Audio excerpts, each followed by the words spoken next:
I mean, my initial complaint with the South Western Ambulance, they were actually really, really good, and they went back and they listened to the calls that I'd made with the call handler. Looked through the calls, they deemed her manner and how she processed the calls completely inappropriate, and I think they did discipline her, but also put her on extra courses and to throw that through.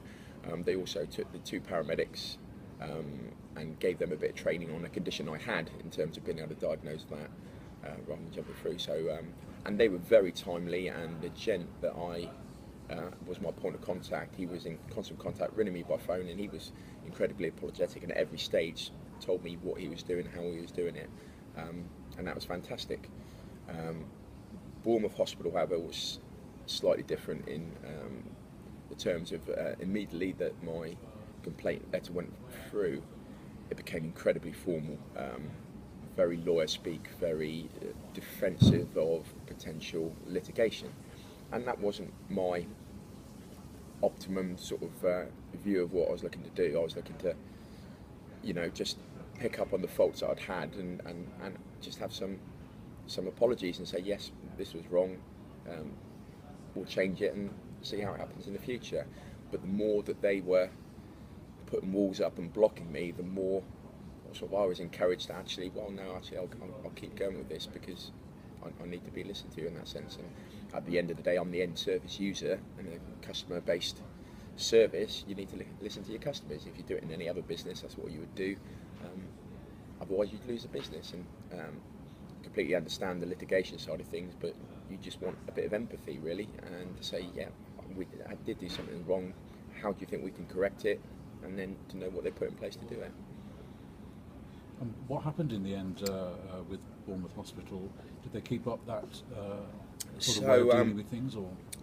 They had generic letters that came through, and it came to the point where I had a meeting with one of the sort of senior administrators and the sort of complaints handler, but also with the consultant that initially, what I would class as misdiagnosed me.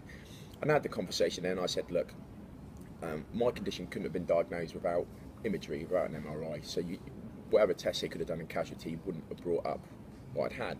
But I said, if you'd spent maybe a little bit more time with me, looked at my history, you know, I'm a ex-forces, rugby player, firefighter, and I've got a reasonably large file and casualty, but that's all from real-life breaks, operations. So there's, you know, I don't attend casualty unless it's really needed. And I said, if you looked at my history, you would know that I'm not going to come in here for any little cut on the finger or anything like that. If I come in here, there's something wrong. So having a chat with him and the administrator, again, they were initially very standoffish, and the consultant was supported, as you'd expect, by the administrator, saying that the correct diagnosis was made. By the time I talked them through what had happened from point of contact of sort of doctors, ambulance, the operation, the septicemia, they actually, by the time I'd spoken about it, had quite a lot of empathy towards me. And I said, look, I'm not looking to get a big payout, I just want the £750 that I self-diagnosed myself back.